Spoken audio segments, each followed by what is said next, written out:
భూమి కేవలం 5,000తో 605 గజాల భూమిలో 630 స్క్వేర్ ఫీట్ సింప్లెక్స్ హౌస్ కేవలం 36 లక్షలు మాత్రమే.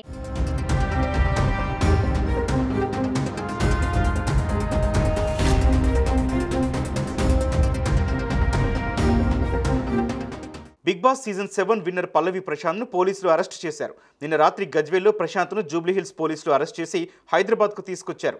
దాదాపు 6 గంటల సేపు ఆయన్ను విచారించారు. అనంతరం నిన్న రాత్రి జడ్జి నివాసంలో పల్లవి ప్రశాంత్తో పాటు ఆయన సోదరుడిని ప్రవేశపెట్టారు.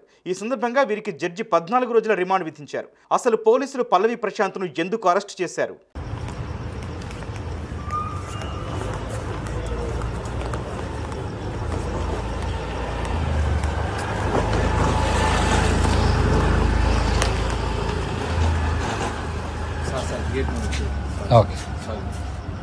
బిగ్ బాస్ ప్రతి సీజన్ సాఫీగానే సాగింది. కానీ సీజన్ 7 మాత్రం ట్యాగ్లైన్కు తగ్గట్లే ఉల్టా పుల్టాగా మారింది. విన్నర్గా రైతు బిడ్డ పల్లవి ప్రశాంత్ నిలిచాడు. 19 మంది కంటెస్టెంట్స్లో టాప్ ప్లేస్ సంపాదించుకున్నాడు. జనాలు కూడా ప్రశాంత్ను ఆదరించారు. అయితే విన్నర్ అయిన తర్వాత అంతా మారిపోయింది. బిగ్ బాస్ కంటెస్టెంట్స్పై దాడులు జరిగాయి. వారి కారు అద్దాలు పగలగొట్టారు. దీంతో రచ్చరచ్చ జరిగింది.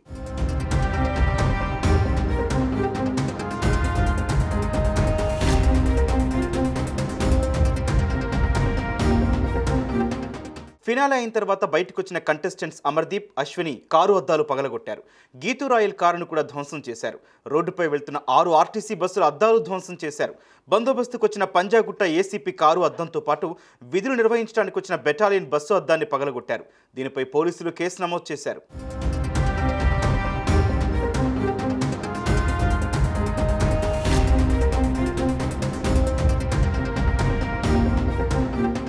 ఈ ఘటనలపై పోలీసులు కేసు నమోదు చేశారు.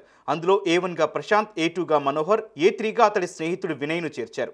ఇప్పటికే A4గా ఉప్పల్కు చెందిన సాయి కిరణ్, అంకిరావుపల్లి రాజును అరెస్ట్ చేసిన పోలీసులు తాజాగా ప్రశాంత్, మనోహర్తో పాటు 14 మందిని అదుపులోకి తీసుకున్నారు. గజ్వేల్లోని తన ఇంట్లో ఉన్న ప్రశాంత్ను జూబ్లీహిల్స్ పోలీసులు అరెస్ట్ చేసి హైదరాబాద్కు తీసుకొచ్చారు. అదుపులోకి తీసుకున్న తర్వాత 6 గంటల సేపు ప్రశాంత్ను విచారించి జడ్జి నివాసంలో పల్లవి ప్రశాంత్తో పాటు ఆయన సోదరుని ప్రవేశపెట్టారు. ఈ సందర్భంగా వీరికి జడ్జి 14 రోజుల రిమాండ్ విధించారు. దీంతో ఇద్దరిని చెంచల్గూడ జైలుకు తరలించారు.